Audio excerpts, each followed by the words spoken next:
están ustedes en este maravilloso país? Se llama Argentina.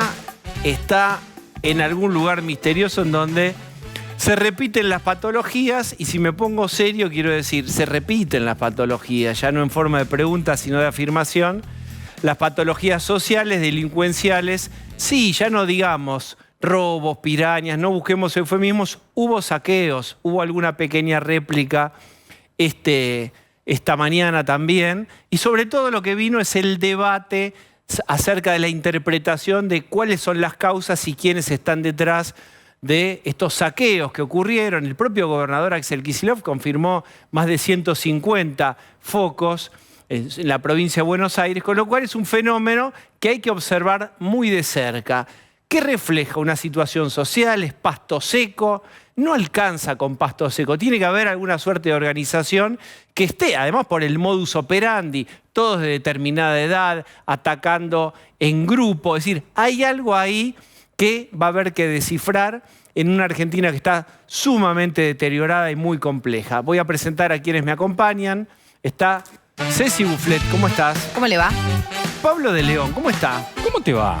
Muy bien. Osvaldo Bazán. ¿Qué tal? Buenas noches. Lucía Salinas. ¿Qué tal? Buenas noches. Muy bien, empecemos. Pablo de León, hubo una serie de declaraciones cruzadas acerca de quién es el responsable, el culpable de lo que pasó con los saqueos. Bueno, la portavoz presidencial Cerruti hizo tweet y video diciendo es Milei, miremos las cuentas que fogonearon, bla, bla, bla.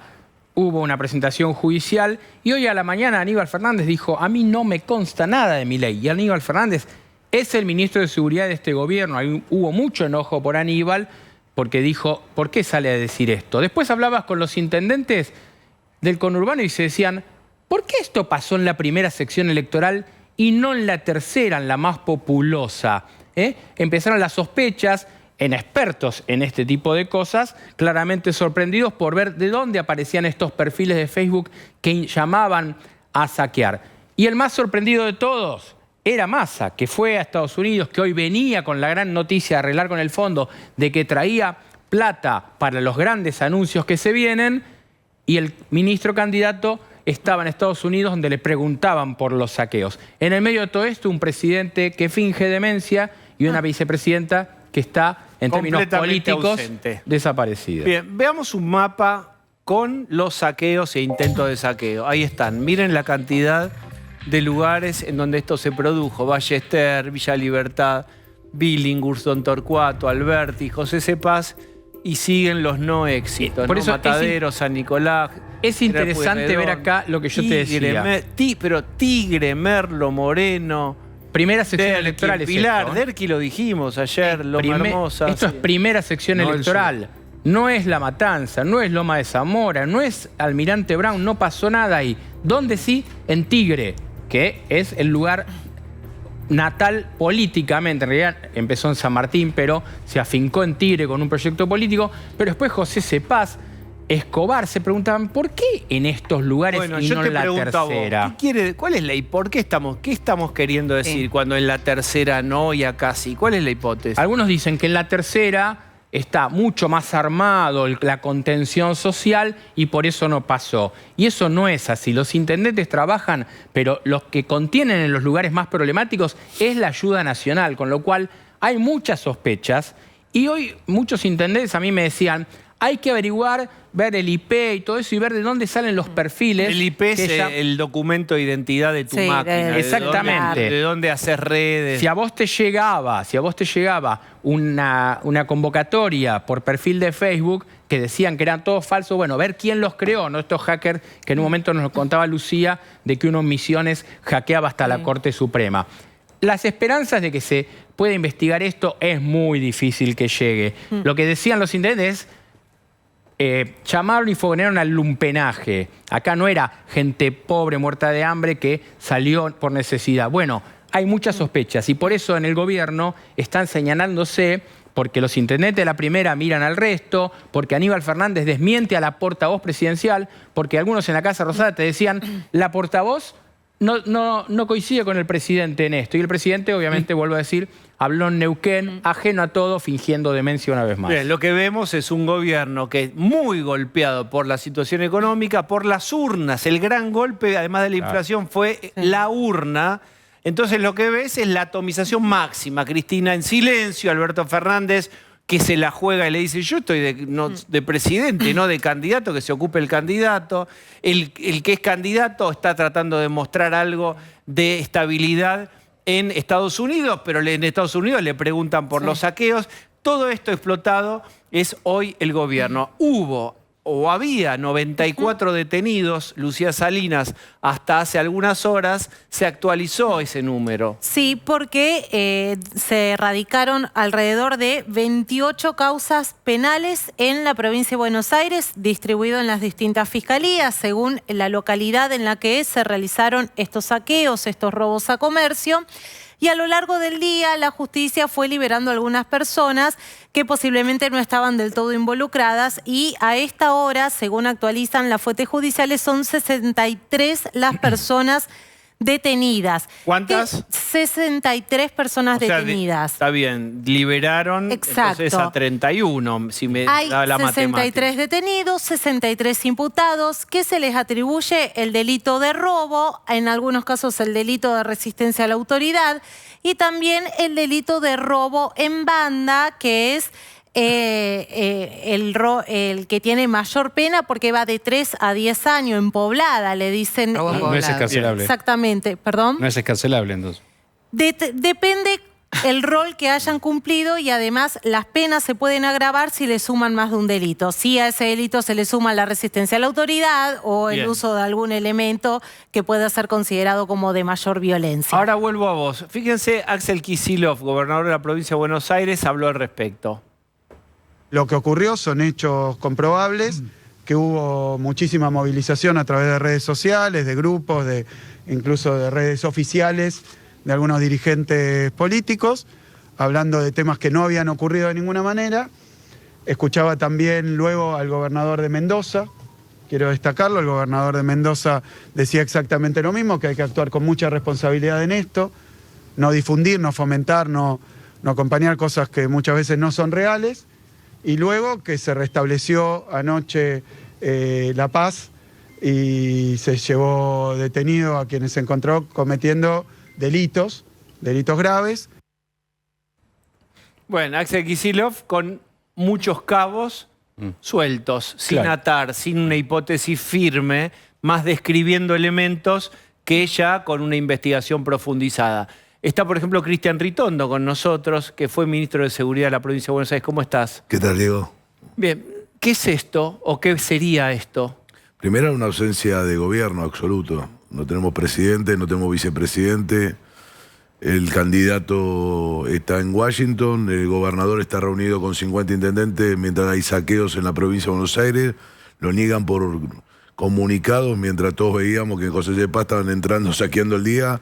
Había un comunicado oficial del municipio diciendo que no había saqueo. Mientras había saqueo en Moreno, había un comunicado oficial del municipio de Moreno diciendo que eran fake y no había. Y estaban todos en La Plata en una reunión con Kicillof planificando la campaña. Lo que habla a las claras es que hay una ausencia absoluta de gobierno, donde lo que pasa, como el caso de ayer, no hay saqueo que no sea intencional, armado. No hay instantáneo, pero sí, para evitar esto se trabaja durante todo el año. Bien, pero ¿qué te huele a vos esto? ¿De dónde puede salir? La verdad que no lo tengo, si no lo denunciaría y me parece que se decía. Ahora, lo que creo es que sí es armado, por quién no lo sé, por quiénes no lo sé. ¿Cómo ¿sí? te das cuenta? A ver, nosotros tenemos porque no es espontánea. Precarias hipótesis, que van en una banda. Sí, porque no son espontáneas. Este tipo de acciones no son espontáneas, no es que en el mismo horario se nos ocurre a un grupo en Moreno, a otro grupo en el Coto de Ciudadela, a otro grupo en un centro comercial a Cielo Alberto o entran en un comercio en Moreno. No hay espontaneidad. Creo que esto, sin duda, tienen los elementos en redes abiertas como para trabajar y funcionar bien. Ahora, la ausencia de gobierno lleva a que vos no trabajás y terminás en esto. Nosotros tuvimos 4 años. Patricia, ministra nacional, yo ministro de la provincia de Buenos Aires. Pasamos tiempos difíciles. Si ustedes recordarán, cada vez que empezaba diciembre, se viene de fines de diciembre y seguramente, y el cuco de que nos iban a hacer saqueos. Ahora, si vos trabajás todo el año con un sistema donde la cámara de supermercadistas, la cámara de supermercados chinos, los centros de comercio abierto, esto sumado a intendente, secretario de seguridad, con fuerza de desplazamiento rápido, ahora, porque cuando uno ve y concentra el mapa de dónde fueron en el 89, en el 2001, cada vez que hubo saqueo, siempre aparecen por los mismos lugares. Entonces, ¿por cuáles son los lugares que aparecen? Vos tenés en zona oeste el tema de Moreno, en el límite con San Miguel, tenés en la zona de Tigre y San Fernando. O sea, ¿pero qué quiere decir que aparecen? Que vos tenés los lugares, vos tenés desplazamiento rápido. Entonces vos trabajás en prevención. El ministro nacional dijo que el viernes él tenía ruido en redes y se fue a pasar el fin de semana largo. No lo entiendo. Aníbal Fernández. Sí, lo dijo él. O sea, yo no estoy diciendo algo que no dijo. Él dijo que el viernes ellos lo tenían. Entonces, si vos el viernes tenés ruido en redes y sabés que puede pasar, lo que vos ponés es el sistema, un protocolo para funcionar. Teniendo en cuenta que tenés un mapa de problemas, que es un mapa que ya está elaborado por la policía, tanto federal como la fuerza de la provincia de Buenos Aires. Aníbal Fernández, que mencionó por Ritondo, esto es lo que decía. Acá había una vocación de generar alguna suerte de conflicto y nosotros tratamos de impedirlo, y aquellos que se pasaron de la raya fueron detenidos y serán presentados a la justicia. En el transcurso del día de hoy vamos a tener una importante reunión en la cual vamos a trabajar con los jefes de las fuerzas, sobre todo la valoración de lo dije el día de ayer, de un comando específico para trabajar este tema con las 4 fuerzas. Bueno, ¿cuál es tu opinión sobre el comando? Que eso nosotros lo teníamos armado todo el año. Todo el año teníamos un marco de relacionamiento, no solamente por este tema, por todos los otros temas, en funcionamiento. Las fuerzas federales con la fuerza de la provincia de Buenos Aires, y cuando era en estos temas se trabajaban con los 2 ministros de Desarrollo Social. La ministra Carolina Stanley por el nivel nacional y Santiago López Medrano por la provincia de Buenos Aires. Entonces, eso era como trabajamos durante los 4 años, porque a nosotros el cuco del saqueo era un permanente, que nos hacían distintas organizaciones sociales, desde el kirchnerismo. Cristian, ahora... No. Ahora, ¿no le llama El caso más grave que tuvimos fue cuando había un intento de saqueo en un supermercado, que por supuesto no lo pudimos abordar. Cuando salió ese grupo, robó un camión que estaba sobre el acceso oeste en la zona de Luján. ¿No le llama la atención que todos los episodios se hayan concentrado en una zona del conurbano, que la zona sur del conurbano no haya sido afectada por esto? Y por otra parte, todos esos procesos que usted escribe durante la gestión anterior, tenían siempre, o la negociación con los supermercados, una especie de aviso, ¿no? Iba una organización social, pedía algo, iba otra organización social con otra atención. A veces, después podía desatarse. Acá no hubo previo aviso. No, tenías mucho. Siempre esto lo despiertan primero las redes sociales. A ver, es como si ustedes, es su trabajo de, pero cuando son las ocupaciones de tierras, uno lo puede ver en redes sociales. Pero aparecen banderas. Bueno, pero acá, aparecen banderas. En esto también hay, en redes sociales, no lo estoy diciendo yo, lo está diciendo el propio ministro.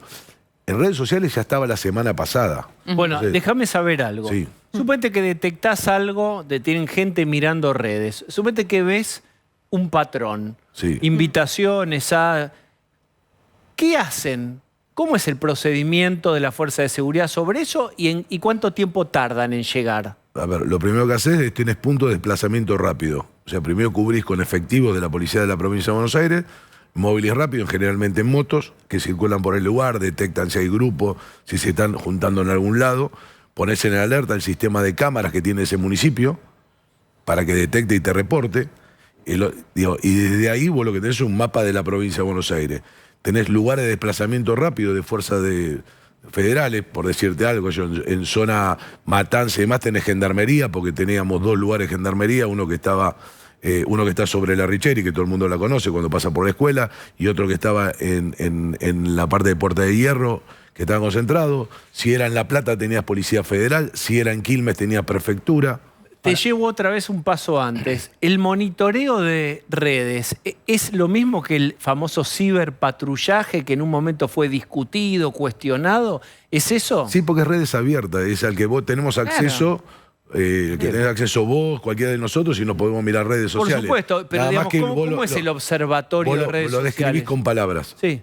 Vos mirás una cantidad de palabras y te da alerta donde tiene. Es como cuando describís o pones un nombre. Pero es un software como que detecta, tendencia. Es como- software que vos ponés detecta como una palabras exacto. clave, o hay 200 personas No, mirando redes. Muchas veces tenés las 200 personas y aparte tenés palabras claves.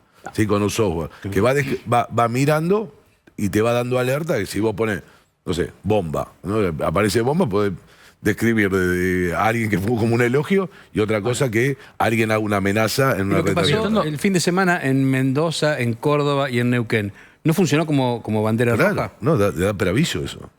O sea, por eso digo que hubo preaviso acá, no es que se encontraron con lo que pasó el día martes, la nada. Tuviste preaviso en el interior del país. El viernes, según el propio ministro, tenías alerta en redes sociales. Digo, la verdad que tenías todo para empezar a actuar. A ver, pero hay un dato que si quieren que es visual. Si ustedes vieron en todo lo que fueron los saqueos, robos del día de ayer, ¿sí? O hasta en trabajo de prevención, encontraron que había móviles de la fuerza de la provincia de Buenos Aires. No vieron en ninguno un solo patrullero, una sola camioneta de fuerza federal. Entonces, esto es lo que muestra a la clara, es que no tenían un trabajo de prevención.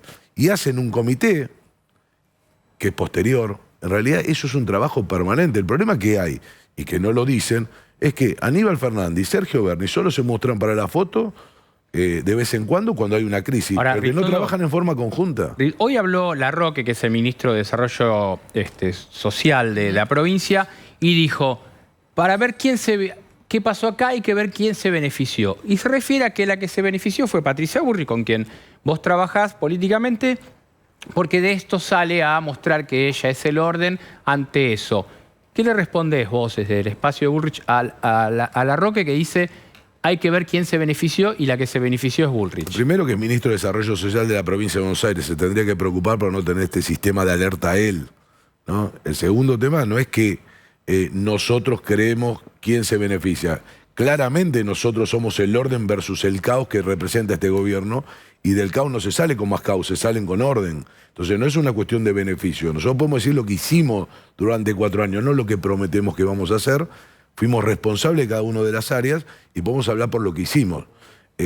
Nosotros no entendemos la política produciendo ni caos ni violencia. Nosotros entendemos la política como un método de solucionar los problemas. Entonces, la verdad que, como siempre, el populismo la culpa la tienen los periodistas, la tiene la justicia o lo tiene la oposición. Nunca se hacen cargo de nada. La culpa tiene un presidente que cuando habla hoy dice que no habla porque no es candidato y se olvidó que es presidente de la nación. Entonces el problema lo tiene un gobierno que no gobierna. Lo tiene un gobernador que está haciendo acto de campaña con 50 intendentes, mientras los intendentes que están sentados ahí le están haciendo saqueos en su distrito y no se enteran. Bien, veamos lo que dijo Gabriela Cerruti a propósito de quién podría estar armando esto, según Gabriela Cerruti. El clima que se fue generando y el clima en las redes era de cuentas. A mí me dicen, no, ese era de Milei, pero ahora lo compró Bullrich, hablando de los tuiteros, digamos, ¿no? La verdad, me da exactamente lo mismo. Si hasta ayer era de Milei y si hoy lo compró Bullrich, o si no, o si es un militante espontáneo de alguno de los dos, o de los dos, digamos. Lo que es cierto es que el clima en las redes sociales, y ayer todo el día, los fueron generando las cuentas que están ligadas a los grupos de Libertad Avanza, en algunos casos también a los grupos de Bullrich, y que fueron generando un clima sobre algo que querían que sucediera. Bien. La acaba de imputar el fiscal Marijuán por omisión de denuncia. ¿Qué quiere decir por omisión de denuncia? Denunciás, pero no tenés... Esto lo hizo un funcionario público. ¿Qué pasa? No, lo que decidió hacer el fiscal Guillermo Marijuán de oficio es pedir a Presidencia de la Nación, además, toda la documentación de inteligencia que pudieron haber llegado a obtener para que Cerruti diga esto. Porque si tenían esta información por fuentes o por áreas correspondientes a los servicios de inteligencia que están bajo la responsabilidad del gobierno nacional, lo que está diciendo el fiscal Guillermo Marijuán, omitieron hacer la denuncia correspondiente cuando tenían información. Claro, la portavoz presidencial tiene rango de ministro, con lo cual Gabriela Cerruti no puede salir a hablar Exacto. y opinar como podemos opinar, o como Osvaldo puede poner, Bazán puede poner un tuit y hablar sobre cualquier cosa. Digo, la ministra Cerruti, que le gusta ser ministra y que cobra como ministra, tiene que tener responsabilidad. No puede acusar a un dirigente político de algo tan grave. Y aparte digo, si tiene algo, que vaya y lo presente a la justicia. Bueno, Eso es como lo que- recién decía Lucía, exactamente. Marijuán le imputó, la va a investigar. Lo que le está planteando es eso, y por otro lado le atribuye el delito el presunto delito, porque esto empieza a investigarse, de incitación a la violencia. Así es que no había ningún elemento de prueba para sostener estas acusaciones. Lo que está considerando es que en su rol de funcionaria lo que está haciendo Cerruti es incitar a la violencia, pero en primer término haber omitido radicar la denuncia correspondiente. Ritondo. Actúa como si fuera un influencer, ¿no? Digo, como una vocera presidencial. De un presidente dice que no habla porque no es candidato. Digo, esta realidad de los argentinos, que parece que cuando uno lo cuenta así, es irreal. No, la novedad, digamos, acá todo el mundo dice cualquier cosa, o casi todos, no todos, pero muchos dicen cualquier cosa. Todos no sabíamos que si un funcionario público acusaba, o sea, acusan todo el tiempo de cualquier cosa. No sabíamos que esto representaba un delito. ¿Cuál es el delito? Así que vos acusás, tenés que presentar pruebas. Ah, ¿no presentaste pruebas? Te denuncio. Acá hay un dato mayor. Ella dice saber y relata saber.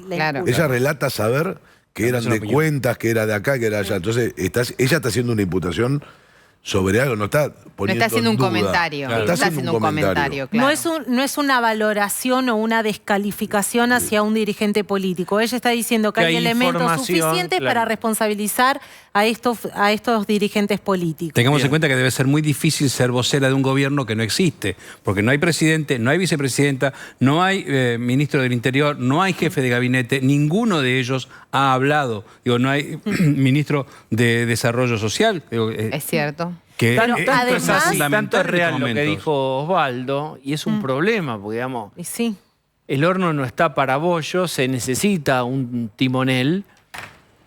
¿Massa lo cruzó de Estados Unidos o hay un trascendido, un off, en donde Massa, digamos, exactamente lo opuesto? Claro, colegas como Damián Abot de La Nación dice que la reacción que tuvo Massa ahí en algún lugar después de la reunión con Kirchner fue diciendo, esto es una locura.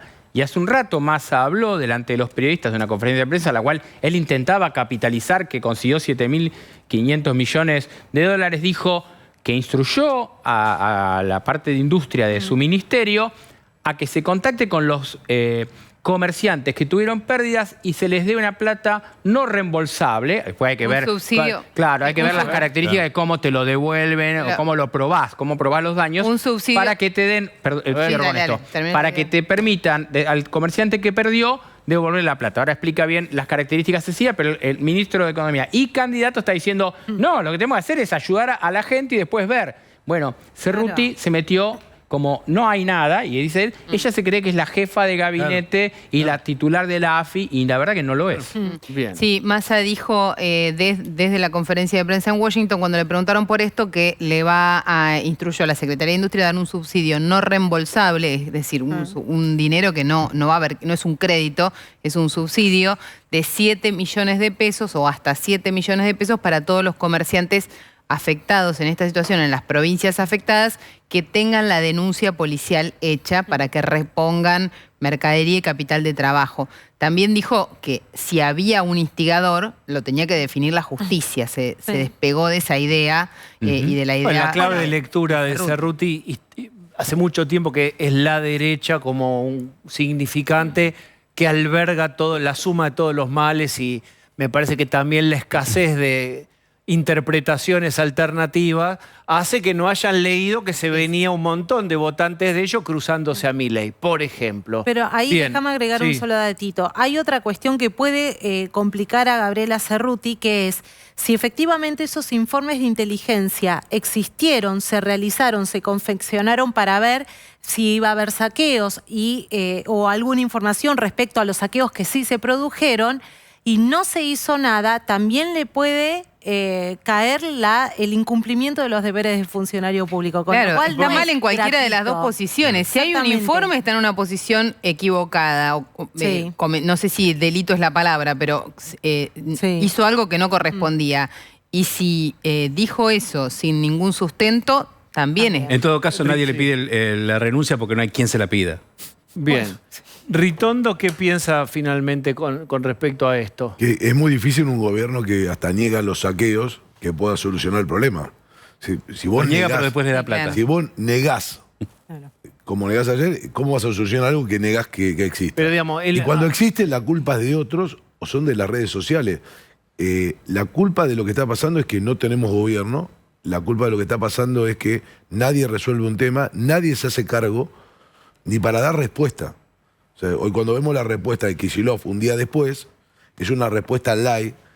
No quiere hablar de saqueo, no quiere hablar de la situación que tenemos, pero terminan confesando que tienen más de 100 detenidos, porque hay muchos de los detenidos que quedaron hoy, que ayer que se fueron largando, y que hay cuestiones que no solamente fueron en la primera, que no salieron a la luz, pero que hubo pequeños saqueos, robos en banda o como quiera, en distintos puntos de la provincia de Buenos Aires, que no solamente fue en la primera. Digo, ahora, el llamado de atención, que como bien dijo Bazán, empezaron el fin de semana, que no lo vieron, lo que había en redes que dijo Aníbal, que no lo vieron, hace que lleguemos tarde a prevenir una situación que los robos, lamentablemente, lastiman a mucha gente que pierde todo. Pero muchas veces estos casos terminan con muerte. Ojalá que no. Ritondo, muchas gracias por haber venido. No, muchas gracias a ustedes. Mientras tanto, 7.500 millones de dólares del fondo están habilitados. ¿Está confirmado? Lo hemos dicho tantas veces. O ya llega, está llegando, estaría O ya viaja. llegando. No sabemos qué tiempo verbal. ¿Llegó, llega o llegaría?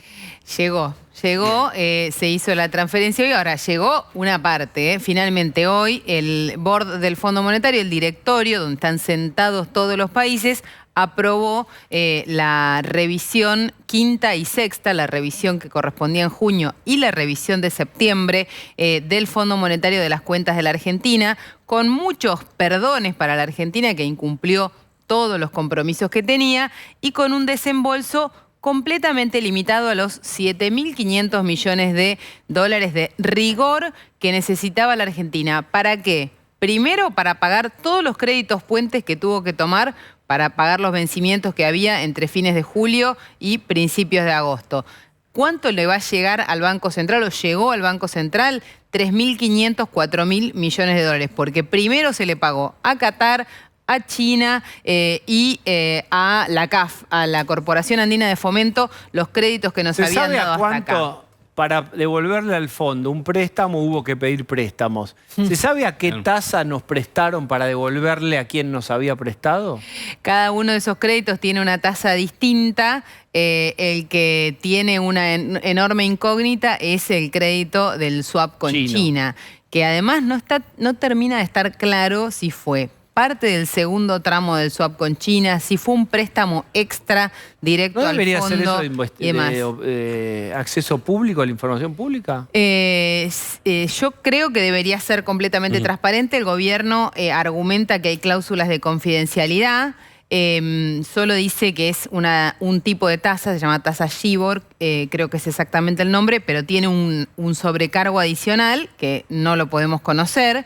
Esa condición la pone China para darnos el dinero, pero la verdad es que Argentina en algún momento activó ese crédito. Lo hizo en la gestión de Federico Sturzenegger como presidente del Banco Central y cuando activó ese crédito en ese momento puso en blanco sobre negro todas las condiciones de ese financiamiento, que ahora no conocemos. Ahora, seguro es más caro que la plata a la que nos presta el fondo. Este dinero que trae Massa, ¿es lo que antes en otros gobiernos se llamaba endeudar al país? Este dinero es parte del acuerdo que ya tenemos con el Fondo Monetario. El acuerdo con el Fondo Monetario implica que te dan una plata, ¿para qué? Para que te des vuelta y le pagues a ellos. Los 3.500 millones de dólares que le van a quedar a la Argentina los tiene que usar para pagarle al fondo vencimientos en septiembre y en octubre. El ministro de Economía en Washington, lo que dijo Sergio Massa es que ese dinero es un dinero que va a poder utilizar para intervenir en el mercado de cambios, para controlar saltos abruptos del dólar. La verdad es que si los usa y no los puede recuperar, va a incumplir con el fondo y va a entrar en default con el fondo. Pero no Así está que claro es endeudamiento. Sí, siempre es endeudamiento, por supuesto. Es muy poco, lo que quiere decir que no es un endeudamiento Claro, nuevo. sí, Ese crédito ya se tomó cuando se firmó el Es acuerdo parte con del el fondo. acuerdo con el fondo. Exacto. No es un crédito nuevo. Es un desembolso del crédito que ya habíamos tomado. Ahora, el ministro dice que parte de esos fondos se van a usar para controlar el dólar y que el dólar se mantenga fijo hasta el 15 de noviembre. Tiempo completamente electoral, el dólar oficial estamos hablando, ¿no? Y controlar los dólares financieros. Ahora, la verdad es que si esos dólares se usan, entramos en default con el fondo. Hay que esperar la letra chica de el documento del Fondo Monetario. El fondo dijo también que el gobierno tiene que seguir implementando las medidas en las que se acordaron con el staff, que se acordaron con los técnicos del Fondo Monetario. Entre esas medidas claramente estaba la devaluación, no sabemos cuáles son el resto de las ¿Y medidas. el plan platita entonces cómo entra ahí? Bueno, ahora venimos. Usted lo quiere, usted lo tiene. Pablo de León, ¿qué va a hacer Massa cuando llegue de Estados Unidos? Bueno, Massa, después de la conferencia de prensa donde tuvo que hablar de los saqueos, se toma el avión y viene. Y mañana se terminan de cocinar varias de las medidas. Vamos a ver por dónde están, porque obviamente todo candidato quiere anunciar él, todo presidente quiere anunciar él y no los demás. Vamos a tratar de ver por dónde van los anuncios que prepara el ministro candidato. Ahí está Massa. Bueno, ¿Vuelve vienen mañana? Sí, 2 anuncios por día. Esa es la intención. Habrá que ver, porque va a ir a provincias como Córdoba, como Entre Ríos, como Santa Fe. Bueno, hay que ver cuál anuncia en cada lugar. Tenemos más. ¿Qué más? El área social. 2.800.000 kilos de alimentos para comedores. Esto tiene que ver con esta preocupación con lo que está pasando a nivel social en los lugares más carenciados. Y obviamente, si hay suma fija, si hay bono para jubilados, hay atención a ver qué pasa con el salario básico, porque esto modifica la AUH y el potenciar trabajo, que son los planes. Kelly Olmos se sentó en la mesa también, porque está el tema de la suma fija, ver cómo los gremios, vos lo decías ayer, quieren ellos negociar las paritarias y mostrar su poder, y la relación con la CGT hoy totalmente alineada con Massa como candidato. Y Raberta quiere capitalizar el tema de los bonos o cualquier modificación en las jubilaciones y las pensiones, porque es su área, la ANSES, pero también porque es precandidata a intendenta de Mar del Plata. Estos son algunos de los funcionarios que tienen que ver. Los otros son Guillermo Michel, algunos dicen el virtual ministro de Economía en estos momentos, atento a los precios, y Raúl Rigo, un hombre que conoce muy bien Cecilia Buffet, porque es el hombre que tiene el Excel y dice de dónde se saca plata y de dónde no hay más plata. En unos meses vence el alquiler de todo un grupo de gente que alquiló la Rosada durante 4 años. Estas son las medidas que ustedes ven que tienen como objetivo hacer al menos reducción de daño e intentar que Sergio Massa llegue a un balotaje. Imposible nada es en la República Argentina, nada es, porque si vos viviste ya algunos años en este país, es que todo puede pasar. Es difícil de todos modos. ¿Por qué te menciono el alquiler? Porque hoy la famosa y controvertida ley de alquileres fue metida en el taller. Sacamos una ley nueva, sacamos una ley reparada. Está con nosotros Karina Banfi, Juntos por el Cambio, Radicalismo. ¿Cómo estás? Bien, muy bien. ¿Qué pasó en el taller, o sea, en el Congreso, con esa ley tan chocada? Bueno, primero nosotros buscamos derogar la ley, porque después de escuchar, ya te digo, 4 años que estamos dando vuelta con esta ley, desde el momento que se implementó, no sé si se acuerdan, el gobierno hizo un DNU para congelar los aumentos de alquileres y prohibir los desalojos allá por la pandemia, y en ese momento se implementaba esta ley, subía la inflación y se generó una esquizofrenia contractual en el mercado inmobiliario que merecía que nosotros atendiéramos este tema, y fuimos trabajando durante todo este tiempo. Realmente nosotros, insisto, somos una minoría todavía en el Congreso de la Nación, dependemos muchas veces de los acuerdos que tenemos que hacer con el Frente de Todos, y el Frente de Todos hoy mostró una vez más que no está en condiciones mentales, te diría, porque realmente no se comprende, para derogar esta ley. Intentamos derogarla, sí,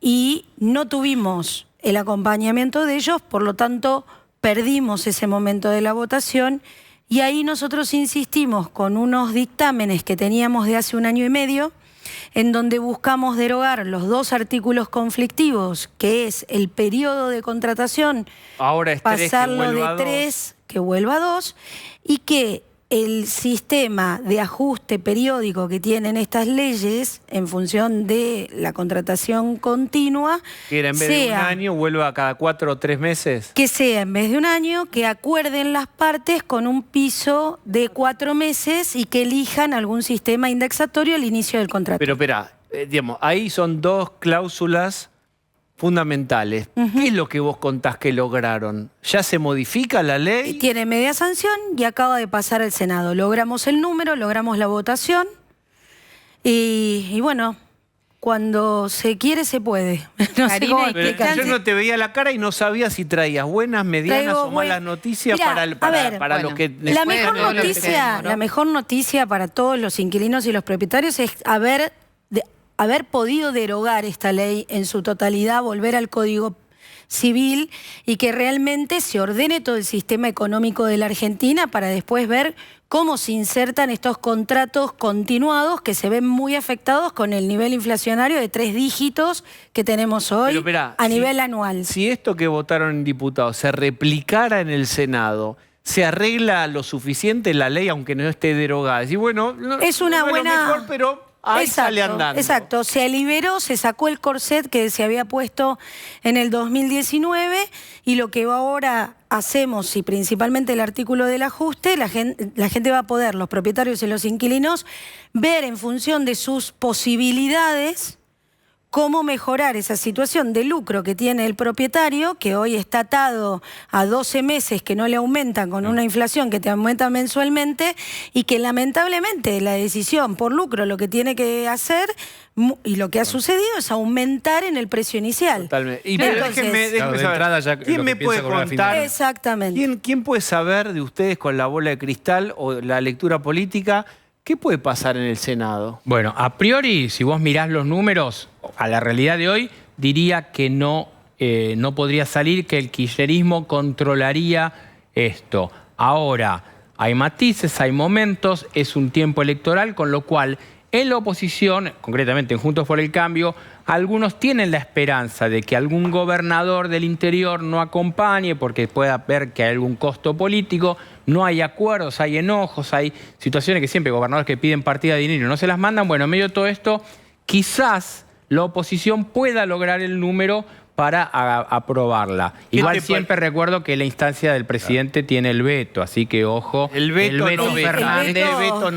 Fernández tiene... El veto, o sea, solo va a vetar. En vez de trabajar va a vetar. Pero el veto le decían en una época. No, pero hay algo que dice Pablo que es interesante, porque nosotros conseguimos una mayoría. Nosotros, insisto, no tenemos mayoría, pero construimos una mayoría con lo que llamamos los bloques del medio. Interbloque Federal, que es la gente de Schiaretti, los socialistas de Santa Fe, Provincias Unidas, que son los misioneros y los rionegrinos, que también tienen representación en el Senado y que acompañaron justamente, y nosotros fuimos también accediendo. Nosotros queríamos derogarlos, volver al Código Civil, y había algún tipo de presión de parte de ellos. Consideraban que dejar todo liberado a las partes, sin un piso de 4 meses o 3 meses, que quizás desprotegía mucho al inquilino. Eso fue parte de la negociación con estos sectores. Ellos estuvieron de acuerdo, mantuvimos la sesión todo el tiempo, porque si no estábamos con 130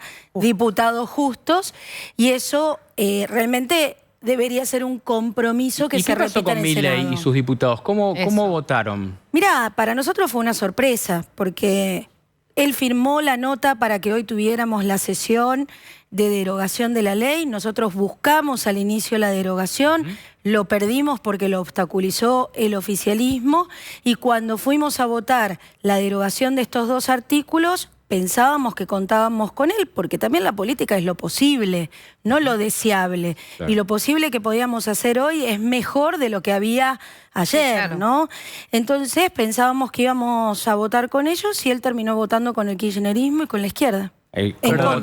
No apoyó lo que se aprobó. No, votó en contra. Votó todo. ¿Cuántos diputados son? 3. Los 3 diputados de Milei votaron En contra. para que no se modifiquen estos dos Exactamente. artículos. Junto Para con que el quede bloque igual. del Kirchner. Y insisto, ¿y cuál era el argumento oficial? No hay un argumento, no lo manifestaron. Uno de los problemas que nosotros, lo digo así en términos personales, que yo siento que tenemos con el bloque de La Libertad Avanza, es que como no participa de la vida parlamentaria, no participa de las comisiones, no participa apenas de las sesiones, el problema es que vos no sabés con qué te va a aparecer en el recinto. Nosotros más o menos cuando llegamos al recinto sabemos cómo cada uno va a votar, porque tuvimos una discusión previa en las reuniones de comisión, en conversaciones de negociaciones previas, pero como ellos no participan, asisten a las sesiones y después nos sorprendemos con este tipo de resultados. Hubo un tuit de Bertie Venegas Lynch, que pertenece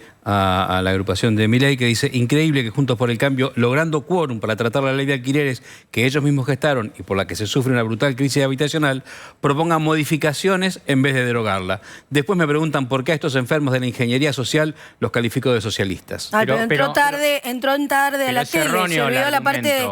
Porque no pudieron derogarla, no había número. No se encimen. Sí. La acusación es, tenían número, la tenían el gol servido, ¿por qué no patearon? Tenían que derogar, ¿tenían el número? Pero o no? agarró el programa empezado, porque nosotros empezamos pidiendo la derogación total, y si no hubiese bajado el kirchnerismo, hoy teníamos la derogación de la ley, la media sanción para derogar. Cuando baja el kirchnerismo, nosotros necesitamos 2/3 de los presentes. Por lo tanto, necesitamos que el oficialismo acompañe la derogación, cosa que ya sabíamos que no iba. Era cantado que no iba a acompañar eso. Pero era posible porque tuvo muchas ausencias el oficialismo, entonces la verdad era tirarse a la pileta y ver si podíamos lograrlo, porque la verdad, la gente no puede esperar hasta diciembre que vean los resultados de la elección, una nueva composición de la Cámara para derogar. Pero estos bloques intermedios de lo que vos llamás centro, sí,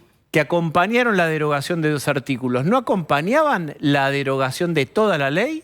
Acompañamos todos la derogación de toda la ley, pero no nos alcanzó porque necesitamos una mayoría especial. ¿Cómo es la mayoría especial? 2/3 de los presentes. Correcto.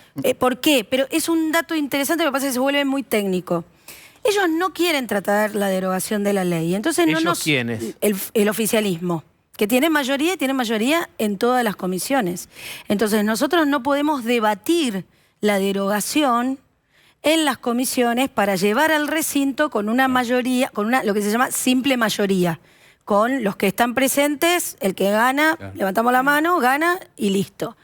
No lo podemos hacer porque tienen secuestradas las comisiones. Solo se trata de los proyectos que quiere Cristina, que le conviene a Cristina, como hoy habilitaron asuntos constitucionales para un procedimiento judicial que debe saber muy bien, la interferencia del teléfono del diputado Milman, en el cual nosotros siempre mantuvimos la posición de que vamos a acompañar todo procedimiento de investigación judicial. ¿Cuándo vamos a saber si el Senado acompaña a partir de mañana deberíamos estar observando qué hace la vicepresidenta de la República y todo el cuerpo del Senado. Karina, ¿depende solamente de Cristina Kirchner o los senadores de la oposición pueden impulsar ese tratamiento? No, hoy nosotros no tenemos la mayoría suficiente para convocar también a una comisión que debata ese proyecto. Si ella tiene la voluntad política de habilitar este debate, sin duda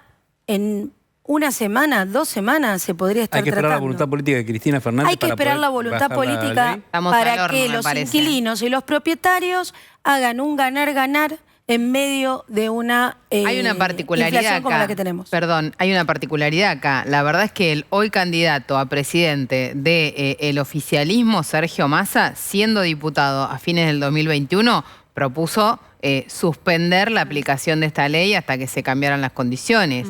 Massa dijo varias veces, pero el tema, Pablo, sí, está perfecto, que quiere cambiar esta ley, ¿no? Está muy bien lo que vos decís, pero la ley de alquileres forma parte del relato. De decir, dañamos al inquilino y estamos a favor del propietario que abusa. Claro, eso está en el relato, y los no en la ricos le realidad. sacan Y Leandro Santoro, que tiene que hacer campaña a la capital, se muerde los labios porque no puede justificar lo que está haciendo el kirchnerismo en el Senado, como contaba Banfield. Conviene. Pero obviamente que no. Ahora, Bien, si sí. no se convoca a sesión en el Senado, si no hay voluntad política de Cristina Kirchner, ¿qué plazos tiene estas dos modificaciones que consiguieron hoy para que no se muera?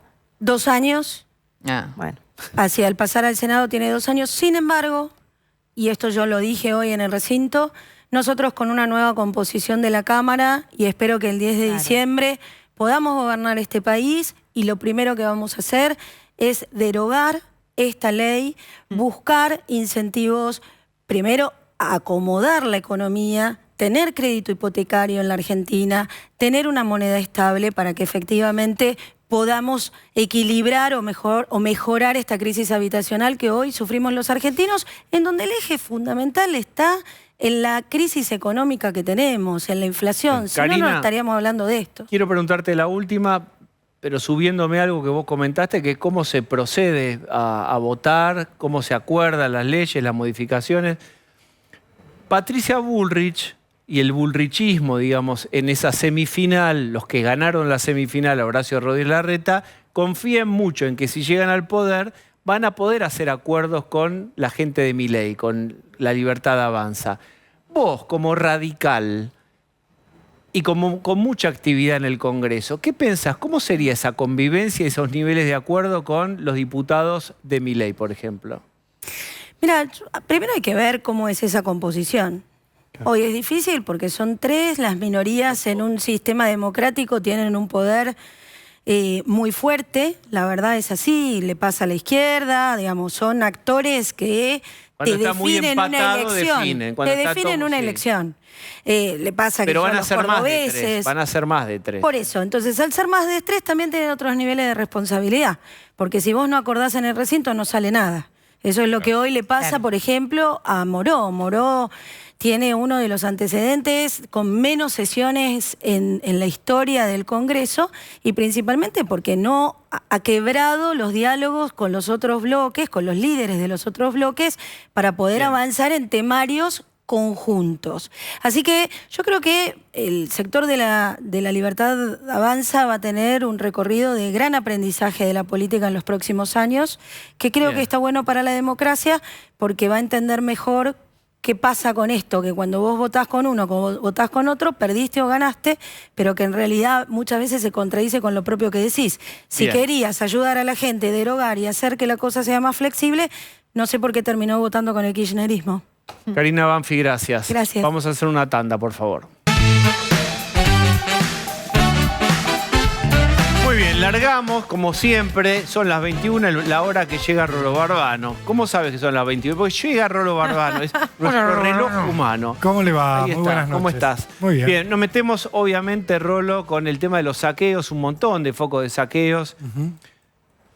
Acusaciones cruzadas, algunas muy mal, le salió muy mal a Gabriela Cerruti, ni siquiera fue avalada por Sergio Massa, generó mucha incomodidad, acusó sin fundamentos, incluso va a estar denunciado, ya está denunciada por eso.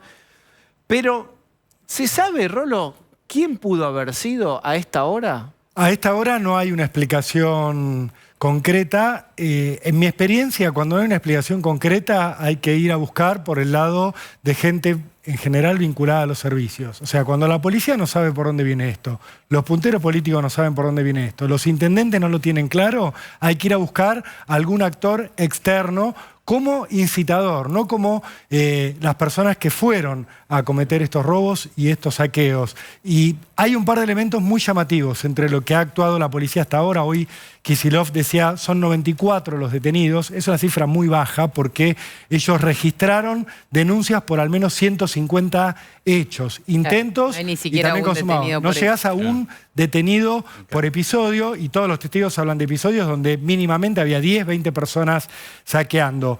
Lo que les quería marcar sobre los detenidos impacta que el distrito con mayor cantidad de aprehendidos es Moreno, luego lo siguen Tigre y Pilar. Esto no necesariamente indica que en esos lugares ocurrieron más saqueos que en otros, sí que la policía actuó un poco más. Pero el punto que les quería marcar sobre los detenidos es, muchos fiscales lo que me decían hoy es, tenemos gente presa que no vive en el distrito donde la detuvimos. O sea, en Moreno detuvimos a gente que no vivía en Moreno, en Tigre detuvimos a gente que no vivía en Tigre, lo cual habla de algún tipo de organización que movilizó personas que las trasladó. Hoy me contaban que en Merlo agarraron un auto con patente de la Ciudad de Buenos Aires y con una titularidad de Lanús, con lo cual tiene que ver con esto que dice Rolo. Había ahí una cosa fomentada y organizada. Pero sin duda. Desde que uno es chico, los servicios. Sí. ¿Quién es? No te digo nombre, apellido, digo... Es servicios que están operativos ahora, mano de obra desocupada. ¿Para qué harían esto? Lo que la política nunca nos cuenta, qué hay detrás de este tipo de situaciones. Hoy algunos intendentes salieron a decir, bueno, tenemos identificadas a personas que agitaron la situación. Cuando les preguntabas, por ejemplo, Ariel Sujarchuk decía, es un carnicero el que tenemos identificado, y que responde a un partido político. No quería decir a qué partido político pertenecía, y también sonaba inverosímil el tema de que un carnicero estuviera agitando saqueos que terminaron sufriendo los carniceros, entre otras cosas. Lo que hubo fue mucho miedo de gente por los mensajes de WhatsApp, donde ahí está la clave, en los mensajes de WhatsApp y en los mensajes de Telegram, que es una red que no es popular. No. Esto también llamaba mucho la atención hoy entre quienes están investigando esto. ¿Qué hace gente común utilizando una red rusa de comunicación que es encriptada y que en general, lo sabemos nosotros los periodistas por experiencia, la usan los políticos, la gente... Es la red social favorita del kirchnerismo. Exactamente, y que tiene que mover información sensible y que no quiere quedar pegada y que no pueda ser rastreada. Bueno, hubo mucho mensaje de Telegram que le da una facilidad a quien lo emite para generar grupos en zonas muy geolocalizada. Vos con Telegram podés mandarle mensajes a gente que tenés cerca, porque Telegram te da esa posibilidad. Esto en manos de gente común suena raro. Entonces hay que pensar o en internas de gente que tiene poder en este momento o en esto que te estoy marcando, que es lo que comúnmente llamamos los servicios, que es gente que se pone a agitar situaciones para provocar un efecto. Y esto, perdón, quiero decir esta línea, esto no quiere decir que los que salieron a saquear en algunos casos no tengan hambre, no la estén pasando mal. Lo que estamos hablando es quién agitó esta situación, quién empujó a muchos, en algunos casos los llevaron aparentemente organizados, pero hubo muchos otros que sí, nos dice la gente, eran vecinos del barrio. Y el último punto sobre los detenidos, hay una gran cantidad de menores. Y en los mensajes que se viralizaron, había una recomendación de entran y salen. Lleven menores que entran y salen. Bien. Mientras tanto reapareció, o gracias a esto reapareció milagrosamente a quien estaba extraviado. Habían aplaudido en la playa a ver si aparecía y apareció.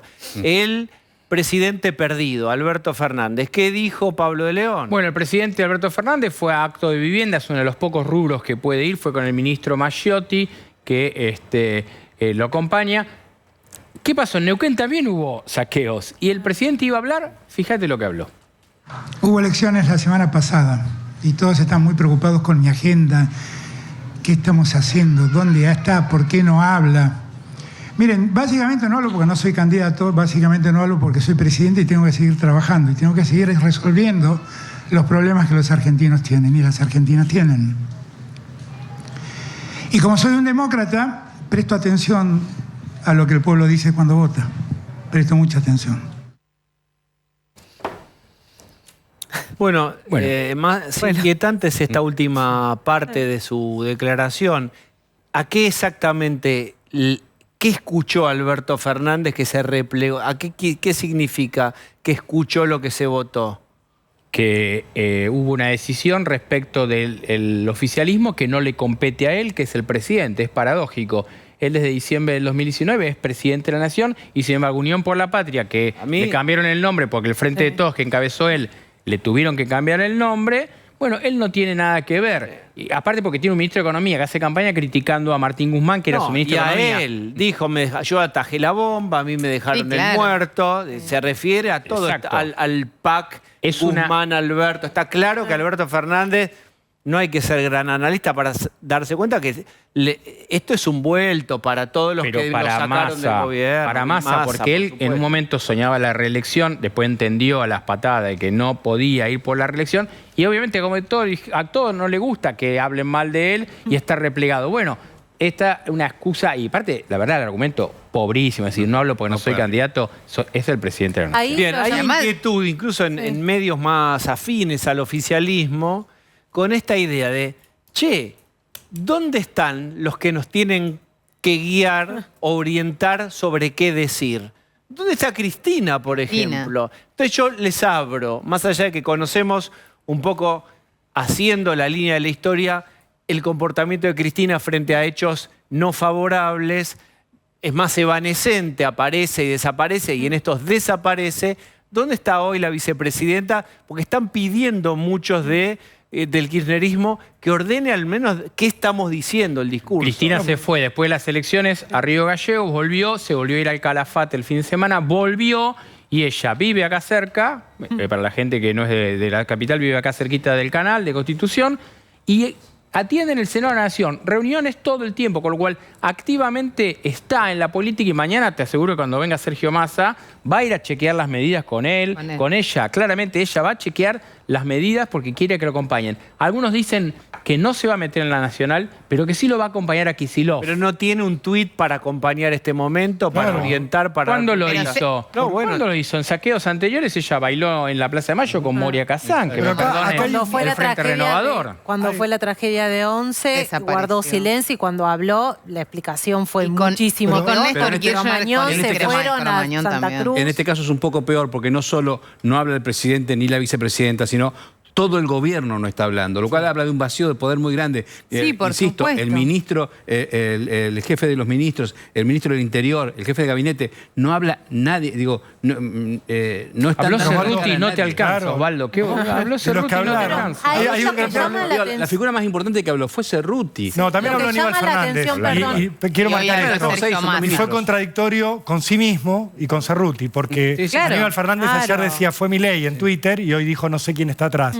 El tema me parece que también... Perdón, una cosa, también dijeron que no había saqueos y resulta que hoy le van a dar plata a la gente que por sufrió eso, saqueos. Pero quiero marcar un punto. Me parece que también les cuesta organizar el discurso porque acá no encuentran quién se beneficia con todo esto. No tienen un claro ganador de estos saqueos y lo que sí se ve es quiénes son los perjudicados. Y esto me parece que es lo que preocupa, porque entre los perjudicados, la lista de perjudicados, lo tenés a Kicillof, lo tenés a su ministro Berni y lo tenés claramente a Massa. Esto es como el dólar. Controla el dólar, no lo controla. Controla la calle, no controla la calle. Son los 3, 4 indicadores, relojes que sin tenerlos sofisticadamente en la cabeza, todos tenemos para saber si esto está firme o si deja de tener consistencia. Está Jorge Osona, es historiador. ¿Cómo estás? Bienvenido. ¿Cómo estás, Diego? Bien, intentemos hacer como un análisis, si vos querés, de este mapa del conurbano en donde sucedieron estos hechos. ¿Cuál es tu mirada? ¿Hay algo de fondo social que no se esté viendo? Bueno. ¿O meramente son agitadores? ¿Qué es esto? Mira, hay de todo. Lo que sí es cierto es que hay una descomposición social que va en ascenso desde por lo menos la pandemia. Ahora, creo que esto nos está dando la pauta de que hay fenómenos que se ven todos los días. Hay una anomia cotidiana de conflicto en el interior de los barrios populares, de los que genéricamente se denomina pobreza. En realidad, hay una mayoría de gente que preserva la cultura del trabajo y hay una minoría que va hacia la marginalidad y que no son necesariamente marginales. Mucha gente que... por ejemplo, hay muchas dificultades de comunicación entre los padres y los hijos porque tienen que trabajar mucho. Eso produce conflictos y esos conflictos determinan una especie de callejón que a veces los chicos transitan hacia instituciones de sustitución, ¿no? Como las bandas. Y las bandas que controlan un territorios que están en disputa y que genera balaceras permanentes todas las noches y cuyos principales víctimas son los vecinos. ¿Todas las noches? Todas las noches, todas las noches. Mira, yo vivo en Banfield Este y a veces escucho los tiroteos hasta media hora que proceden de los barrios más al fondo. De manera que esto es un problema candente, esto nos está hablando de una anomia, ahora que en determinado momento eso opera distópicamente, que es lo que ha estado pasando estos días. ¿Puede haber manipulación? Bueno, por supuesto que la marginalidad siempre, ¿no? Es caldo de pasible. cultivo para cualquier Obvio, cosa. tenés las barras bravas, tenés servicios, tenés el narco, tenés mucha gente. Yo particularmente no quiero pensar de que esto es una acción del narco, porque eso suena mucho a teoría conspirativa. El narco esto no lo quiere. Lo que es cierto es que toda la gente que participó de estos episodios está completamente drogada. Porque vos lo veías. Ahora, al narco no le conviene, porque si esto se descontrola, la gente va a atacar al búnker, perdón, al kiosco, no búnker, acá no hay búnker. Entonces, ya ves, no sabemos bien cuál es el trasfondo de todo esto. Ahora, lo que es cierto es que, bueno, estamos ante una sociedad anónima, una sociedad rota, y rota en el interior de la pobreza. Rota en el interior de la pobreza, donde tenés a su vez un mundo que tiene una subcultura totalmente distinta de lo que nosotros conocemos. Hay por de pronto, la idea de propiedad, ni en términos habitacionales, ni en términos de ninguna índole. Danos ejemplos muy visuales sobre esto. ¿A qué te referís? Me estoy refiriendo a que, la idea de propiedad desaparece desde el momento que una persona no es propietaria de su vivienda y que es el producto de una ocupación ilegal y que es el producto de todo un proceso de descomposición, ¿no? Que en determinado momento detona. Y esto viene detonando hace muchos años. Muchos años. Y yo te diría que los primeros registros son de los años 70. Después del Rodrigazo, en el 81, a raíz de las devaluaciones de Lorenzo Sigó, yo recuerdo que hubo los primeros cacerolazos, además de procesiones masivas a Luján, y después, ya a partir de la democracia, ¿no? Las ocupaciones masivas de tierras. ¿Cómo se llamaban ahí? Que no se llamaban cacerolazos. No, cacerolazos ya se llamaba cacerolazos. Sí, eso fíjate vos que del año 81, durante el gobierno de Viola, en plena dictadura, ¿no? A su vez, bueno, todo el fenómeno de las peregrinaciones masivas a Luján, que no eran sino expresiones de protesta, no estaban necesariamente impulsados por los obispos. Después viene la era de las grandes ocupaciones territoriales masivas, que también ya se empiezan a registrar los primeros síntomas hacia fines de los 60, principios de los 70. Ahora, las ocupaciones masivas, lo que da lugar a esto que se llama genéricamente el territorio. Todo el mundo habla del territorio. Bueno, sí. Territorios delimitados donde hay una banda que controla y a su vez que tiene sus bandas subalternas, ¿no? Y que muchas veces son zona liberada. Es decir, el Estado opera una redistribución del ingreso permitiendo que algunos le saquen a otros y de esa manera compensar su déficit. Y eso a través del delito. Cuando los intendentes regalaron estas tierras, digamos, lo hicieron pensando que eso les daba poder. A veces sí, en principio uno lo que ve en la clase política, allá por los años 80 es desconcierto. ¿Y ahora? Desconcierto. No, ahora es un negocio, de los intendentes y de gente no necesariamente vinculadas a las intendencias. Pero hoy por hoy una ocupación de tierras es un negocio. Y un negocio donde hay sucesivas capas, no hay un solo broker, porque generalmente hay uno que ocupa. Ese generalmente es un marginal, justamente. Sí, claro. Y es una persona que, recibe después una paga para después entregar, ¿no? el lote a otro. Y después por ahí aparece una banda que compra 10 lotes o una manzana y entonces ahí, ¿no? Se genera una situación de, ¿Y el Estado qué hace ahí? El Estado no hace nada, o mejor dicho, sí hace.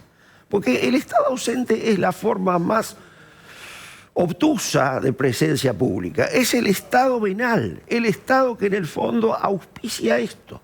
Porque hay, en esos territorios, en esas bandas, hay una recaudación impresionante.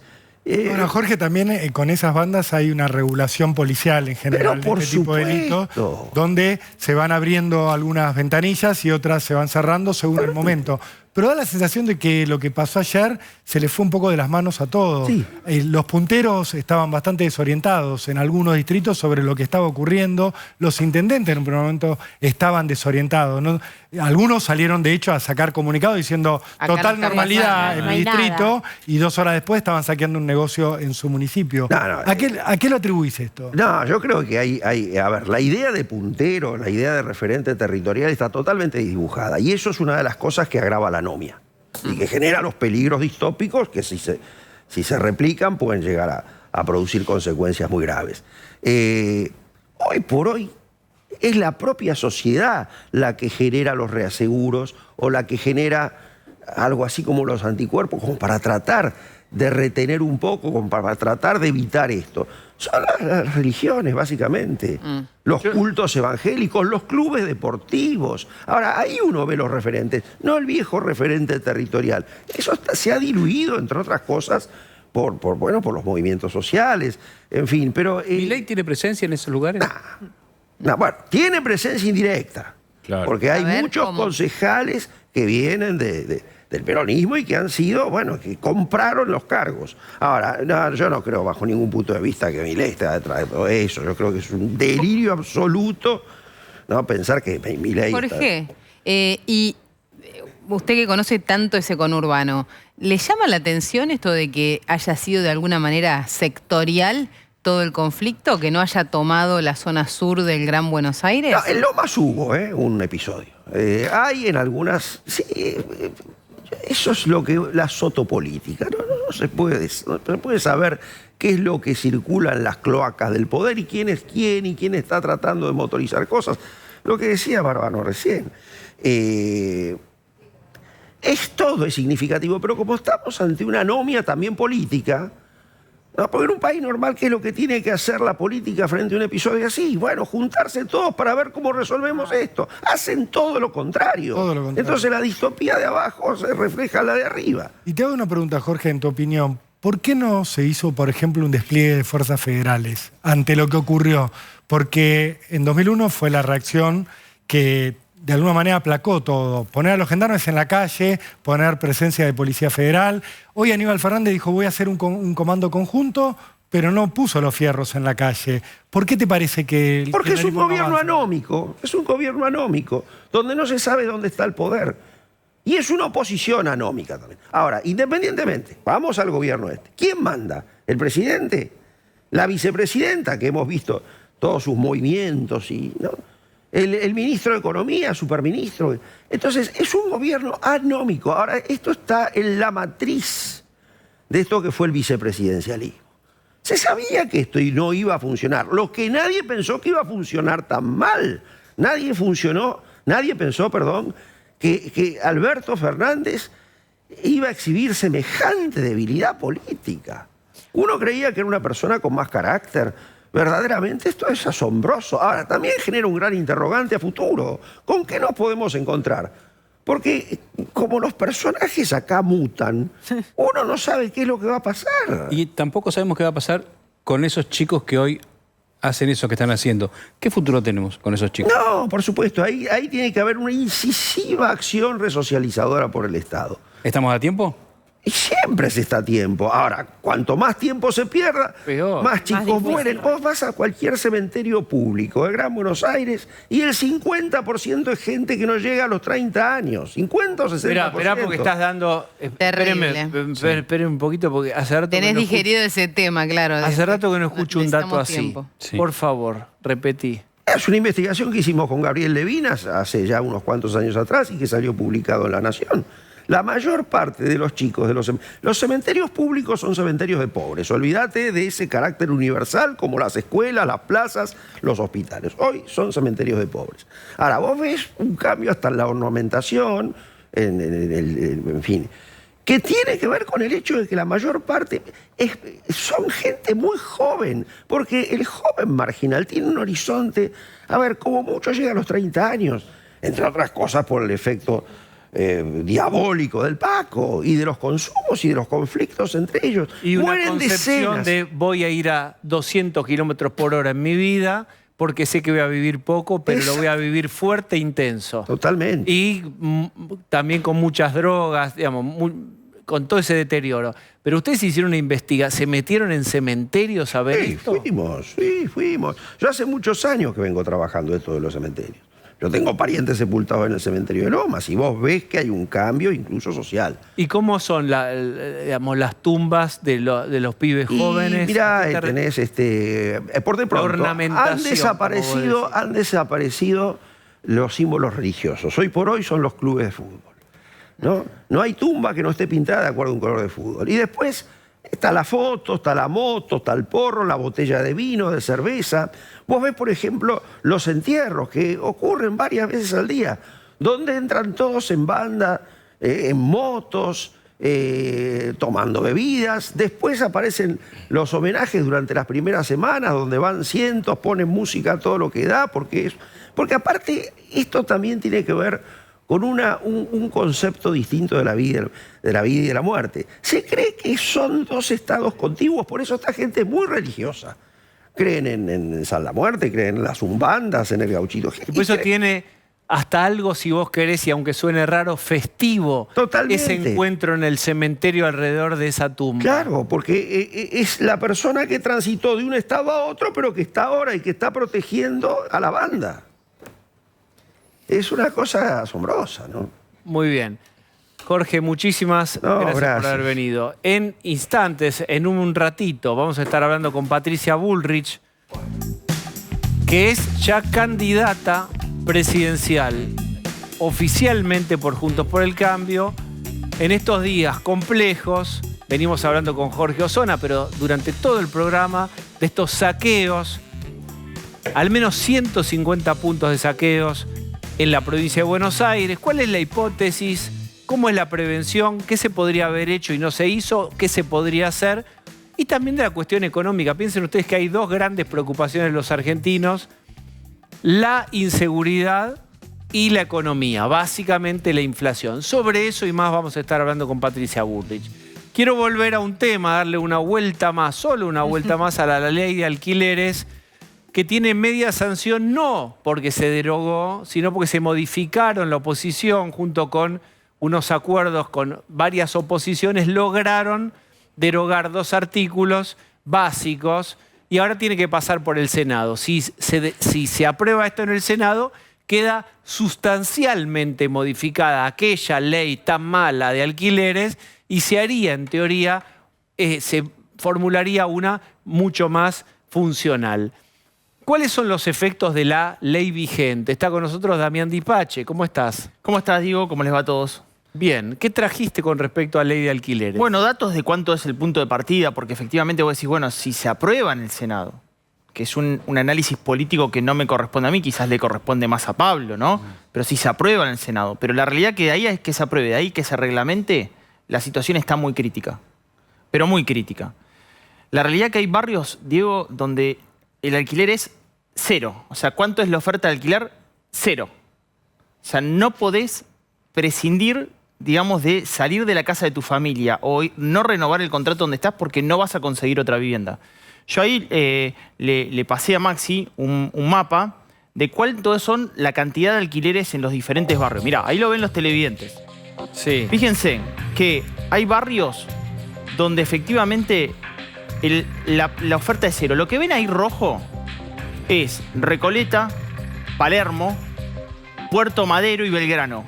Lo que es rojo es donde más oferta hay. Sí. ¿Saben por qué hay más oferta ahí? Airbnb. Exactamente. Porque ahí no hay regulación. Porque el propietario dice, yo lo pongo efectivamente en oferta porque no tengo ninguna regulación. Bueno, Entonces, pero no le sirve a las familias. Los lugares donde hay oferta es una oferta que no le sirve a ninguna familia para irse a vivir un Airbnb y pagar en dólares por día. Por supuesto. Perfecto. Eso confirma lo que estamos diciendo, Claro, que no hay sí, oferta. exactamente. Si me das en dólares, abro el boliche. Claro, si no, lo solo. tengo cerrado. O sea, convalida perfectamente lo que está generando la ley de alquileres. Es que si no Sí, tenés sí, precio, claro. efectivamente no lo vas a ofertar. En el resto de la ciudad lo vas a ofertar a donde hay precio y te sirve para que lo pongas en Igual, oferta. Damián, no llamemos a la regulación de Airbnb. No. Pará. Porque es el paso que Solo va a sigue terminar esto. peor. No, al contrario. Yo te digo, yo no estoy de acuerdo con lo que han regulado hoy tampoco, ¿eh? No estoy conforme. Diego lo presentó, obviamente es una mejora, pero no estoy conforme con eso. No, Yo es les un hago- parche y creo que saben que Claro, es un parche, ante no poder derogarla porque el kirchnerismo no Para te daba poder el avanzar número. con algo. Efectivamente, claro. que de hecho son 4 meses. ¿Cuánto va a ser la inflación de agosto? 10%. ¿Cuánto va a ser la de septiembre? 14%. Si se acelera el ritmo de la inflación, efectivamente esta ley en 4 meses, ¿vos vas a alquilar ahora? Y es difícil. Pero aparte hay un efecto, el efecto Salvo que estés Airbnb, digo, desesperado. que Si fuera seca un la año, era plaza peor. también.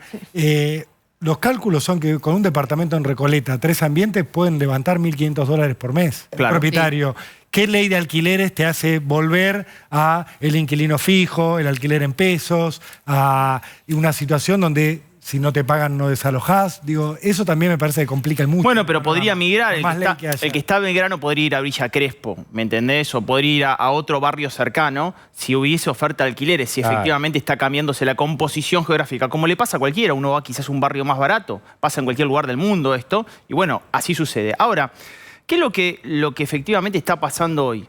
Bueno, yo creo que el inquilino está teniendo un problema adicional, que es como que no le cierran las cuentas al Estado, tuvo que efectivamente, necesariamente, y está muy bien que lo haga, ajustar su déficit fiscal. ¿Cómo lo hizo?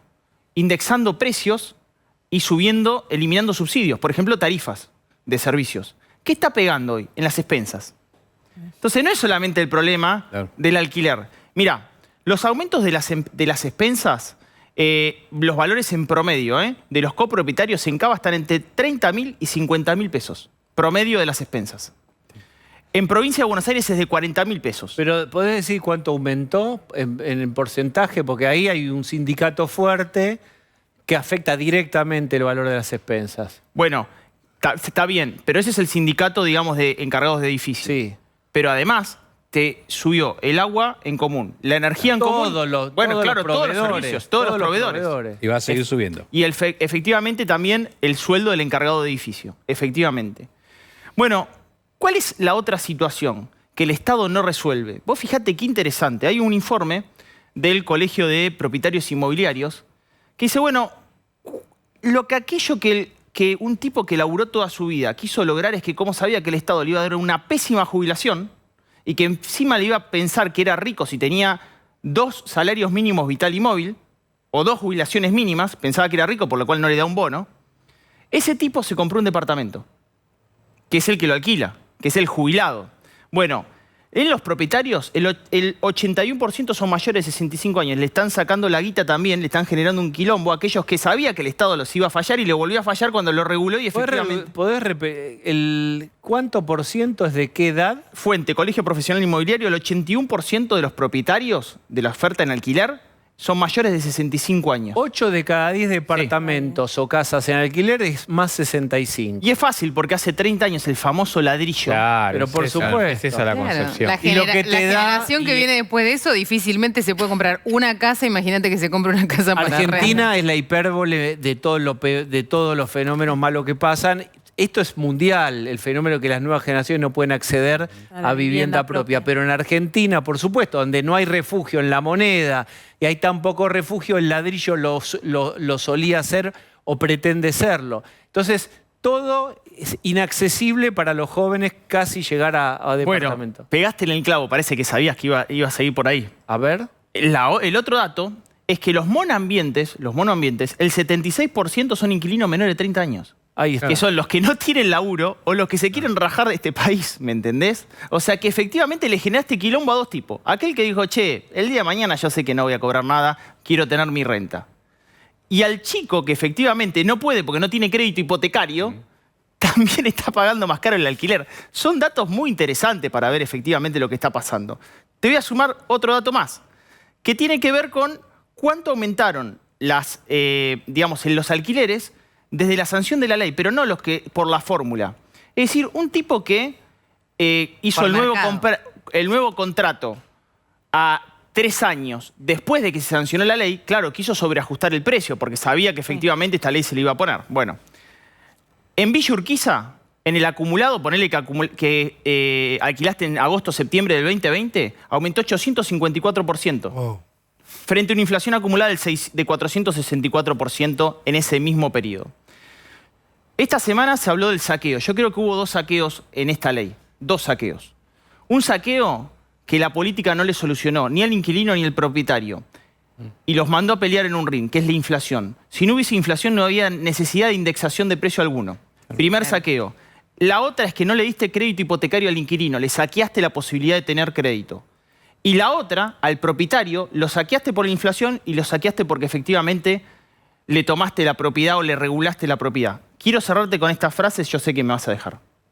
Por supuesto, grandes frases, ojalá tuviéramos música clásica, pero dale. Mira, tiene mucho que ver con lo que está pasando. Es de Ayn Rand, la filósofa rusa que se nacionalizó norteamericana. En Rebelión del Atlas dice lo siguiente: El capitalismo ha sido el único sistema de la historia en el cual la riqueza no se ha adquirido mediante el saqueo, sino mediante la producción. No por la fuerza, sino por el comercio. El único sistema que ha defendido el derecho de los hombres a su propia mente, a su trabajo, a su vida y a sí mismo. Creo que la palabra saqueo es transversal. No es porque te roben un sachet de leche, te están robando en el supermercado. También te pueden robar con la inflación, también te pueden robar si no tenés crédito hipotecario y también te pueden robar si te regulan tu propiedad privada. Firma Damián Dipache, ¿está bien que cierre así? Bien, Damián Dipache. Gracias, Damián. Un placer. En instante vamos a estar hablando con Patricia Bullrich. Vamos a hablar de todos los temas. De todos los temas. O de todos los que televisivamente podamos y nos dé el tiempo. Pero ahora, vamos a ser sinceros, tenemos límites de tiempo. Pero ahora es tiempo de... ¡Aló! Opa. Qué sacardi pegó Dipache, ¿eh? Vos sabés que se lo vi a Miguel del Cel en el Lola Membrives, año 90, 91, por ahí. ¿Le gustó, no? Es muy de Midachi de los 90. Me encanta. Pero no Bien, habló... ¿Pero Daddy no habla de capitalismo o sí? No, sí. Yo los conozco de esa época. Son todos capitalistas, menemistas, lo mismo. Y hablando de saco, no pasa nada si en lugar de saqueo es robo en banda. Muy bien, ¿eh? Así me gusta. En cualquier momento organizamos un congreso de la lengua en Nordelta exclusivo para gente de medios. Porque hay mucho por trabajar juntos todavía. ¿Por qué no hacemos un ministerio del eufemismo? Que ya de hecho funcionó durante los años kirchneristas. Inflación no se podía decir, pobreza inseguridad tampoco. No se podía decir, pobreza no se podía decir. Había que decir, por ejemplo, inflación no, era puja distributiva, recuerda, tensión de precios. Me acuerdo que Coqui Capitanich decía suba escalonada de precios. Hermoso, hermoso. Así bueno. Pero bueno, no estamos acá para hablar de pasado porque Diego, la verdad es que, digamos, no solo soy el ministro que te ordenó la macro, sino que bajo línea semántica desde Washington. Sí, ¿a Cerruti le bajó?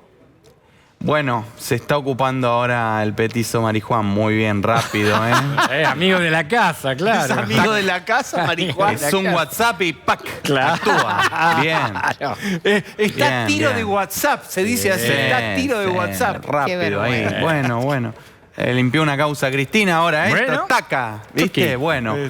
Pero ¿sabes lo que pasa, Diego? Yo no puedo estar en todo. No puedo ser el Messi y el Dibu Martínez del gobierno al mismo tiempo. Hoy estuve, digamos, chamullándome a Cristalina mientras por debajo de la mesa, como canta Luismi, hablaba con el Círculo Rojo, llevándoles tranquilidad. Un par de banqueros les mandaba, bájenme el blue, porque no puede ser que una jubilada, con lo poco que le sobra, compra 800 y después le baja un poco el blue. Y esas jubiladas ¿Quién le habrá dado la idea de que los jubilados compran dólares? Pero si apenas tienen en el elefantito, en la trompa del elefantito enrollado un billetito de todos esos. compran. Por de la suerte. ¿Quién le habrá dado esa idea? Por eso, no quiero, ¿sabes qué, Ceci? No quiero que los caguen.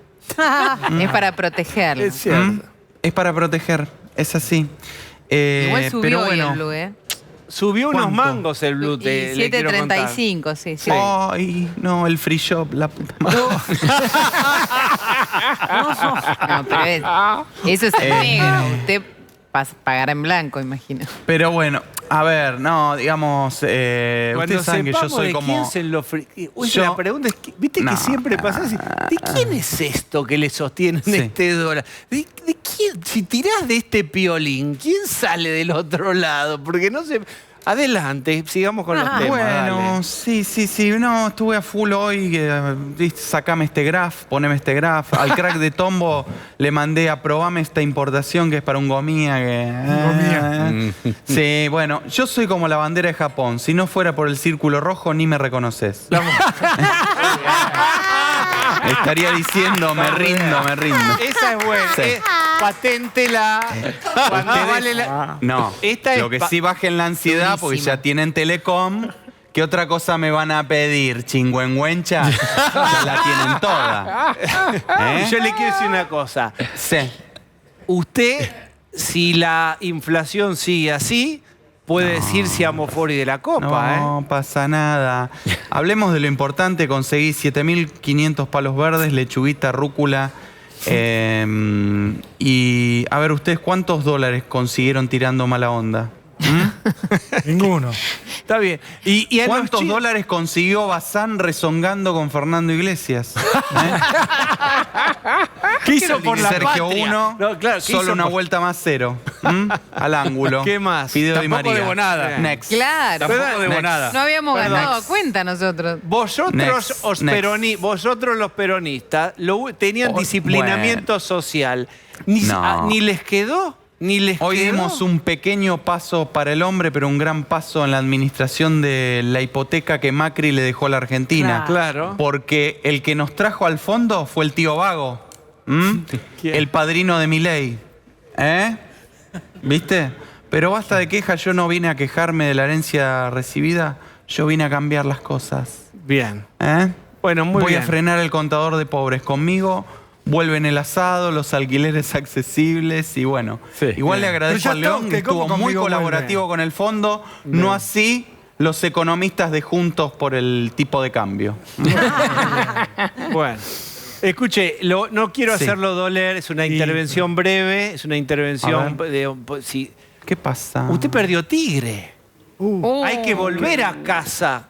Qué dolor. Y ¿Cómo? la señora Fíjate vos- dice, no. ni tigre ¿Cómo? me diste. Yo lo veo así. ¿Cómo será de humilde? Mucho marihuán, No. pero no hiciste nada No me para Tigre. chicañes. Yo lo veo así. ¿Cómo será de humilde la flaca que se dejó ir a menos para que el traidor de Zamora, bueno, gane? Bueno, está muy bien. Gracias. Sí. Voto segundo Cernadas igual. Muy bien. Claro, Gracias, obvio. ministro, candidato, ministro. Muchas gracias. ¿Me acompañan? Voy a charlar con la candidata de Juntos por el Cambio a la presidencia, es Patricia Bullrich. Gracias por haber venido, Patricia. Muchas gracias. Bien. El tema del día siguió siendo efectivamente los saqueos. El gobernador de la provincia de Buenos Aires reconoció 150 focos, hubo 96 detenidos, después liberaron. Con el correr de las horas y con la experiencia del Ministerio de Seguridad, etcétera, ¿quién pudo haber hecho esto y para qué? Me parece que es una sociedad que está absolutamente rota, que después de las elecciones del domingo sufrió un nuevo golpe bajo, porque es muy bajo el golpe de evaluar exactamente un día después de haber votado, ¿no? Porque es como decir, tengo una ilusión que el voto me puede traer cosas positivas hacia el futuro, algo mejor, y, digamos, de una manera muy oportunista, el primer día se genera una alza de precios en todos los productos de una manera, digamos, exponencial, que le pegan brutalmente a la gente que ya entra en una situación de incertidumbre, de desesperación, una sociedad totalmente quebrada, destruida. Es decir, la cuarentena en la Argentina parece que estuviese lejos, pero destruyó todos los lazos sociales de nuestro país, generó una idea de que el privilegio estaba ahí, y creo que eso explotó. Digamos, después habrá una investigación, hay acusaciones, pero me parece que la realidad, hoy yo hablé con varios de los intendentes nuestros del conurbano, que estuvieron solos, los intendentes solos y la gente sola. ¿Sola qué quiere decir? ¿Quién no estuvo? Una anécdota que después te la contará la persona, pero te voy a contar. Un secretario de seguridad de un municipio del Gran Buenos Aires llama a la policía bonaerense de su distrito y le dice, bueno, está pasando esto, tenemos este mapa, acá tenemos esta información y este mapa. Dice, nosotros no tenemos instrucciones. Este secretario de seguridad, que es un tipo fuerte, bien parado, Dice, ¿cómo instrucciones? Usted no tiene que tener ninguna instrucción. Si hay alguien que está por saquear un lugar y usted tiene la información, usted tiene que ir con el patrullero, con la moto, corriendo, caminando, saliendo a la comisaría y estando ahí. Es decir, esto es lo fundamental. ¿Qué instrucción puede tener un policía que no sea la de proteger a las personas, a los bienes, a la propiedad y a las personas que con enorme esfuerzo abrieron una carnicería, un almacén o una casa de ropa? Entonces, la falta total y absoluta de gobierno, la idea de un jefe de policía de un distrito que diga, tengo que tener instrucciones para actuar. Un ministro de Seguridad que recién hoy, a varios días de estar esta información dando vueltas, formó un comando unificado. Ese comando unificado todavía no llevó ni un solo personal a ninguna parte de la provincia de Buenos Aires o de los lugares donde pueda haber conflictos, Mendoza, Córdoba, Neuquén, o los lugares donde hubo problemas, o los lugares donde puede haber problemas, donde hay información. Entonces, la falta total de Estado, el ministro de Seguridad que se despierta, el del Interior que nadie sabe dónde está, el presidente que dice, yo no soy candidato, entonces no hablo, pero sos presidente. Estamos hablando del presidente. Entonces, la anomia social es exactamente espejo a la anomia gubernamental. La falta de gobierno y la falta de lazos sociales son exactamente iguales. Entonces, la Argentina necesita un cambio profundo, necesita un cambio en el orden, en la vigencia de la ley como ordenador de una sociedad, en el orden. Es decir, orden para todos y cada una de las cosas que suceden. Durante mi ministerio yo tuve 300 alertas, 300. Es decir, casi de 4 años, casi un año completo de alertas. Y teníamos un protocolo, un armado, un sistema de alerta temprana, de reacción, y no tuvimos un solo problema en Sáenz Peña en el año, no me acuerdo si 2018. Un solo problema. Que llegaron a entrar a un lugar. Y se encapsuló, porque el tema de un saqueo no es solamente ese saqueo, sino lo que sucede después, que es contagio. El contagio. Entonces, yo creo que acá la falta de gobierno y la falta de algún tipo de cohesión social en la familia, las mamás con sus chicos robando, uno dice, bueno, la desesperación de esa familia, que quizás lo vio por la televisión. Hoy a la mañana hablé con una señora que vive en Francisco Álvarez, en Moreno. Me dice que ayer vivieron una noche de terror, que se escucharon tiros toda la noche, que durante toda la noche no sabían si entraban a las casas, si entraban a los kioscos. Es una sociedad en la que si no ponemos orden y ley, vamos a terminar en una situación de total desesperación. Bien, la que sí opinó es la vocera. Había opinado ayer, Gabriela Cerruti me refiero, volvió a opinar. Vamos a escuchar lo que dijo, por favor. El clima en las redes sociales lo fueron generando las cuentas ligadas a La Libertad Avanza y a grupos de Patricia Bullrich. Bien.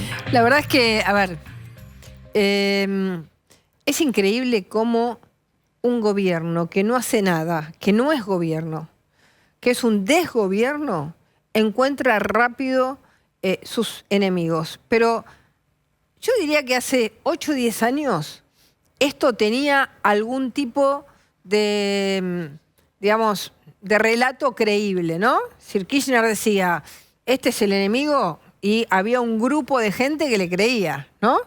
Este es el enemigo, iban, ponían carteles contra los diarios, contra determinados políticos. Hoy la credibilidad es cero. Cuando habla esta vocera, no es vocera, porque los voceros tienen que tener por lo menos algún tipo de repercusión. Es credibilidad cero que diga lo que dice. Con lo cual, yo ni me encargo de responderle. Hoy vi que Marijuán hizo algo.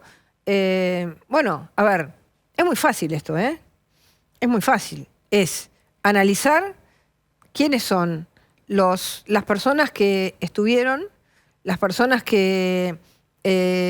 las cámaras de seguridad para ver quiénes estuvieron en los saqueos, cuáles son las cuentas. Es muy fácil, es un tema de investigación que se soluciona rápido. Así que rápidamente van a ver ellos mismos que hay mucho más gente ligada a sus estructuras corruptas, porque las estructuras sociales, lamentablemente, se han corrompido profundamente y además de haberse corrompido, se han mezclado con el delivery de narco.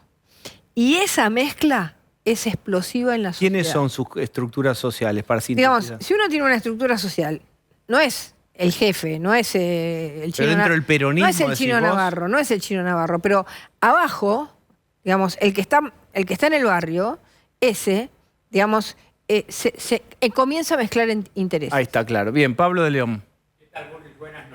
En el caso de que usted llegara a ser presidenta, ¿piensa que esto le puede pasar? ¿Que le puede aparecer en algún momento saqueos, corridas y disturbios para perjudicar a un eventual gobierno? Porque enfrente va a tener ni más ni menos que al peronismo y a la Libertad Avanza. En primer lugar, uno siempre tiene que estar atento a cualquier tipo de intento, digamos, de desestabilización o de intentar sacarle gobernabilidad a cualquier gobierno.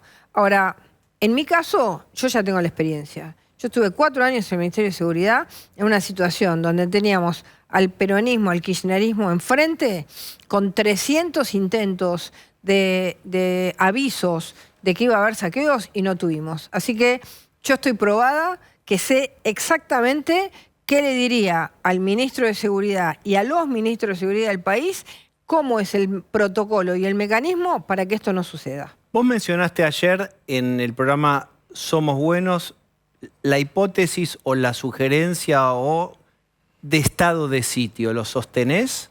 No, yo no dije estado de sitio. Yo dije, me preguntaron, si esto llegase a desmadrarse total y absolutamente y se genera una situación totalmente descontrolada. Digo, bueno, hay remedios institucionales, nada más.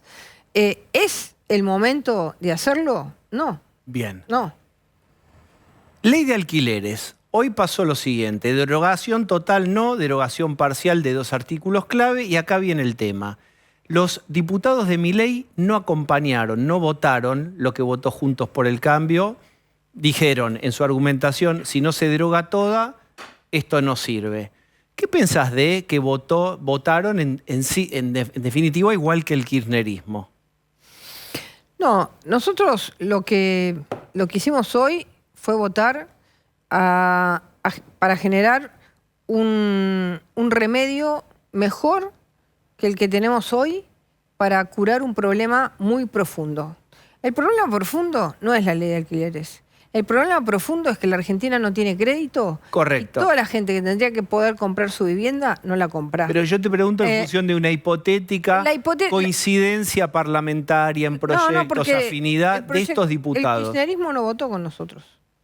El kirchnerismo tenía un proyecto que era totalmente regulacionista, totalmente estatista, totalmente diferente. Acá votaron algunos sectores que no fueron kirchneristas. Votaron, creo que diputados de Córdoba y de otras provincias. Bien. La mayoría se hizo con Juntos por el Cambio y otros diputados. Bien. ¿Es la solución total? No. Bien. No. Ahora, la solución que se pudo conseguir en esta circunstancia para intentar lograr algo es lo que se hizo hoy. El 10 de diciembre, Bien. Yo soy presidenta, derogo la ley de alquileres. Última. ¿Melconian sería tu ministro de Economía?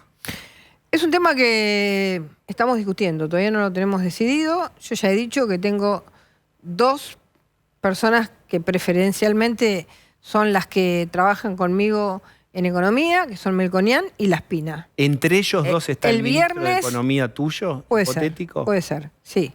El viernes voy a juntar a todos los economistas de Juntos por el Cambio, todos.